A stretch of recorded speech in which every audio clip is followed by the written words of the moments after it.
Out of the remixes that you've played, altered the tempo, all that, how many of those inspires your latest album, Optimism? And what Okay, inspired you to make Optimism? right. Well, no remix whatsoever, as far as I can see. No. So that was totally fresh. So I sat down, apart from one track, which I'll tell you what that is in a minute. But basically, I just sat down with bass lines and chords, something fresh, and just to see what had come out. I stopped remixing for a few months just to concentrate and home in on the sound, and sent the backing tracks to some singer writers, not big artists, just good artists, and they sent back, a chorus or a verse and chorus, and then I'd go back and change the music sometimes to make it even better and suit their vocal performance and their melody line even better than what I gave them in the first place. Not on all of them, but quite a few. And that's how it worked. So we kind of go backwards and forwards between each other. They record a lot of singers now. Have got fantastic setups in their own homes. I don't need to come into the studio, but we can, like you and I are doing now. We can chat and work it out. Um, so that was that. It was very organic. There's one track that did start out as kind of like a remix just to play out, which was um, George Michael track, which was called "As" with Mary J. Blige.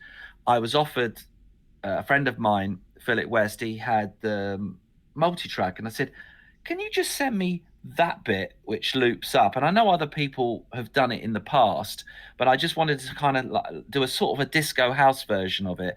And I looped it up and I thought this is good, and yeah, this works. Then I played it out at a residency I've got in Leeds called Downtown Disco, and then I watched everybody looks like they levitated off the dance floor when it all dropped back in. I was like, oh, I think I got something here. Okay, I'm never going to clear this George Michael. So I got in touch with a fantastic singer called Kimberly Brown. She used to be part of Sounds of Blackness, and I know she's got a fantastic gospel crew around her. And I said, can you re-sing this over this backing track? And so she recorded that out in I think she's in Minneapolis, and sent it back. I was like, bingo, this sounds really good.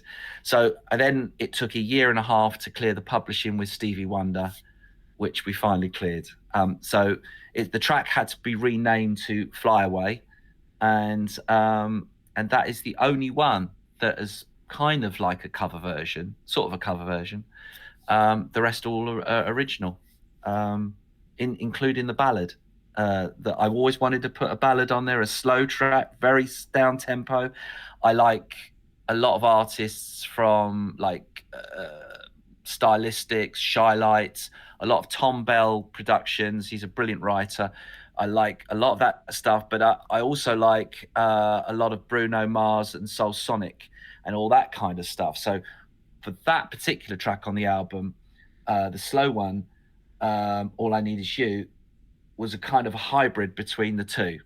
So I kind of wanted to not be too old school, but at the same time have a slight nod towards those guys as well, because I think what they do is brilliant, real soul sound.